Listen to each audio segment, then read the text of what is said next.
Hey guys, Flying Monkey here. I've had a few requests to shoot a short video showing the wing and how I've got my video set up. It's about 30 degrees and pretty frosty, so I'll try to keep the sniffling to a minimum. Here you have range link receiver.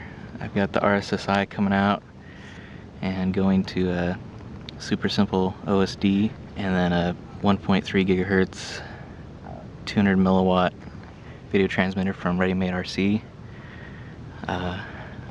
Homemade SPW skew planer wheel. It's not tuned or anything special. I just kind of slapped it together. I've got a 30 amp plush, which I may end up changing if I go to a higher kV screamer motor, but it's good enough for now. And I've got the range link dipole going through a soda straw and a bit coming out the bottom. I've got the Kita motor 1100 kV that I'm currently selling through my website.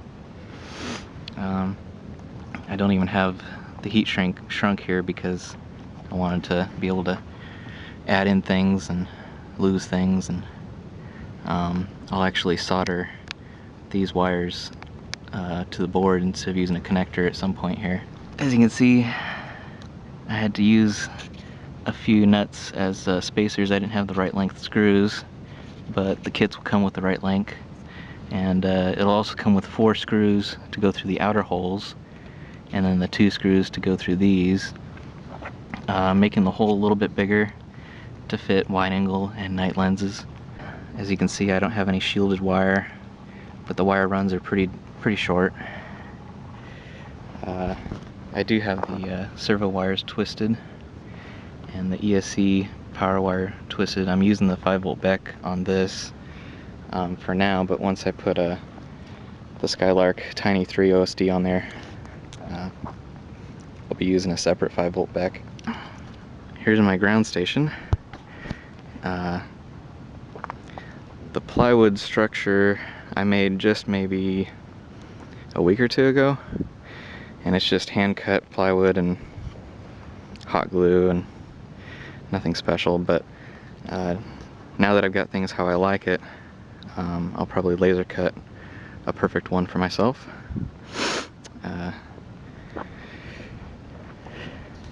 Got a homemade crosshair. Works pretty damn good.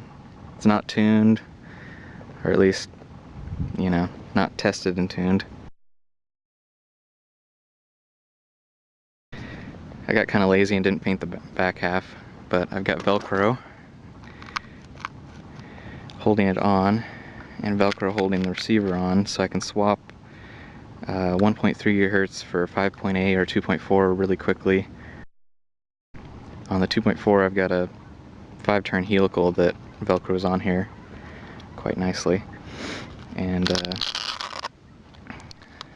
spot for the battery, which I made big enough I could put like a 4,000 or 5,000 just in case, which I probably should, because this lasts maybe 2 hours, and then after that. I also have a 5-volt back here to power the DVR, so the DVR does not run on its own battery, so there's no worries about the battery running dead. This battery powers everything, and I got a little battery alarm. That's all, folks.